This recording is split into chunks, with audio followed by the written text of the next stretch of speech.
Bonjour Geekzone et bienvenue dans une nouvelle session de Produire sans se ruiner, une rubrique dans laquelle on passe en revue des plugins VST et VSTI. En l'occurrence, cette fois-ci, c'est un instrument, donc un plugin VSTI, développé par nos amis de Tone2, qui s'appelle Firebird. C'est un plugin qui auparavant était payant, qui coûtait, je pense, autour de $80 et qui depuis quelques années est passé en gratuit.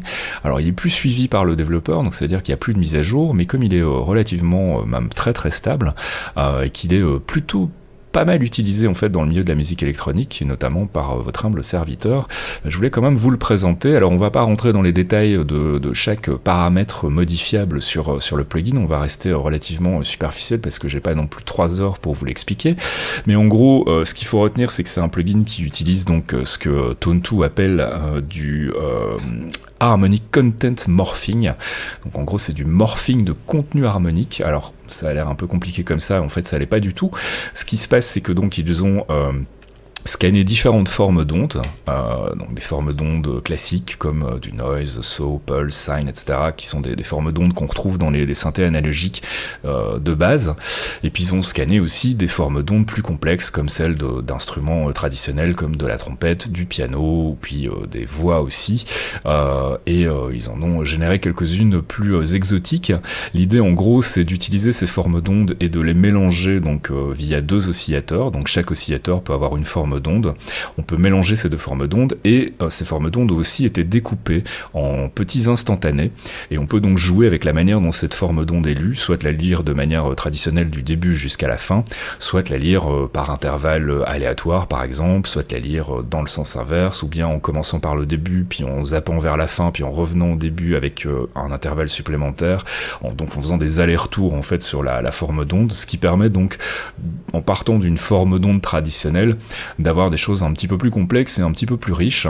On peut évidemment appliquer des modificateurs sur ces oscillateurs, par exemple Mix X2 ça va jouer la note sur la note de base plus une octave, Mix X4 ce sera la même chose mais avec 2 octaves supplémentaires. On peut aussi rajouter des petits flanges en fait, ce qui va en fait jouer la note sur sa note de départ mais aussi de manière un tout petit peu décalée et ce qui va donc créer cet effet de flange. Bref, on a plusieurs types de modificateurs qu'on peut appliquer sur chaque oscillateur. Je vous invite à aller parcourir dans la doc les explications pour les différents types. Vous verrez que c'est pas bien compliqué et que ça permet de faire des choses très très bien. Donc loop mode et loop speed, on en a parlé, c'est la manière dont va être lue la forme d'onde, donc soit du début jusqu'à la fin de manière traditionnelle, soit en faisant des allers-retours. Alors je vous montre tout de suite en pratique à quoi ça correspond, donc pour que vous fassiez une idée de ce qu'est le morphing de contenu harmonique avec le preset de base qui est lancé une fois qu'on démarre le plugin.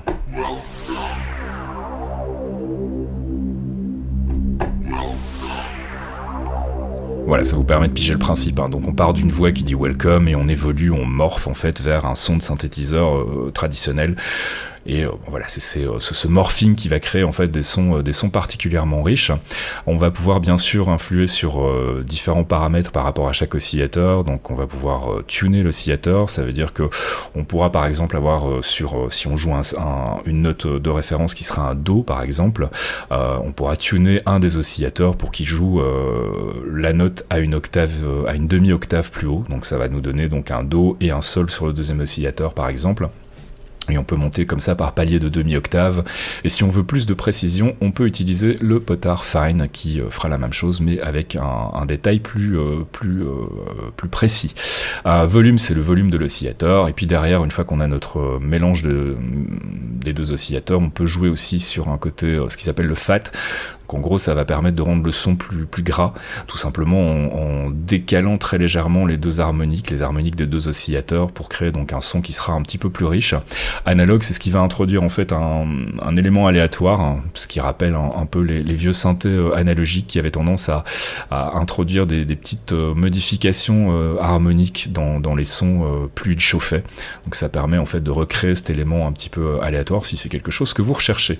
Ensuite, une fois qu'on a notre son, on va le faire passer par différents éléments, d'abord par un filtre qui va nous permettre donc de faire varier en fait le filtre selon différents paramètres. On a des filtres passe-bas, passe-haut, band-pass, notch, etc. Donc on retrouve tous les filtres classiques. Alors pour vous donner une idée de ce à quoi ça ressemble, on va prendre un son de basse et on va le jouer par exemple sur le cut-off. Donc là, si je lance mon son de basse, ça va nous donner ceci.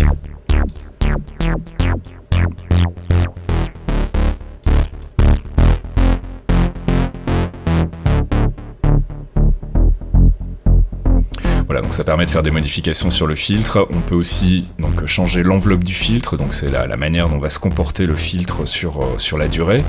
On a un LFO aussi qui va permettre d'introduire des modifications automatiques, on va dire ça comme ça. Donc par exemple, on peut décider de faire varier le cutoff du filtre avec une courbe par exemple sinusoïdale en fonction donc de la vitesse. Ce qui va faire évoluer donc le filtre de manière automatique.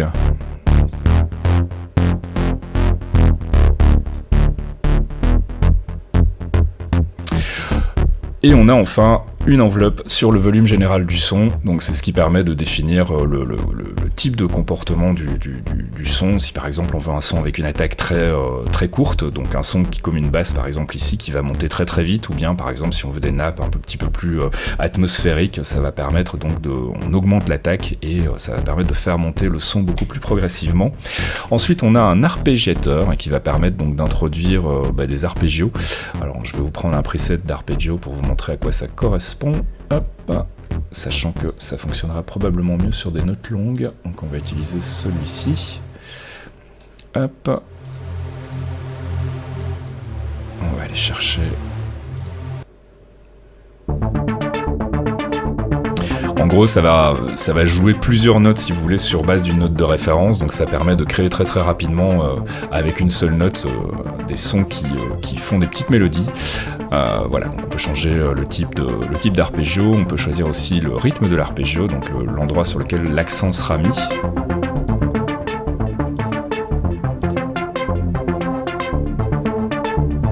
Sachant qu'après, on peut effectivement aussi jouer sur le filtre. Et ça fait des choses assez sympathiques.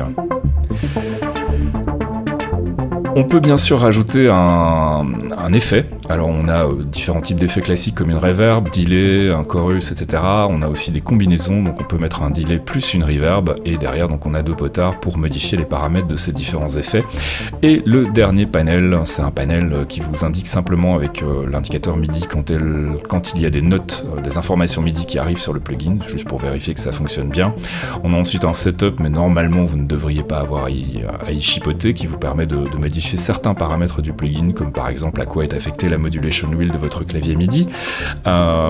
Et ensuite on a un bouton random qui permet donc en fait de randomiser, de faire en sorte que tous les paramètres soient aléatoires, et ça permet donc de créer des sons à la volée, un peu comme ce qu'on avait vu avec le plugin de reverb là, sauf que ici ça va créer donc des sons là aussi à vos risques et périls. Ça donne souvent des choses pas très intéressantes.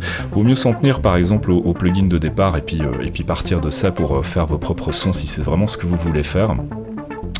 Voilà, on a fait le tour. Donc Firebird Tone 2, c'est un synthé que je vous recommande si vraiment vous voulez vous lancer dans la musique, notamment électronique. Il y a vraiment moyen de faire des choses très très chouettes. Et puis que c'est gratos en plus, ça coûte rien d'essayer. Je vous filerai le lien sous la vidéo pour aller le récupérer sur le site de Tone 2. Et puis bon amusement.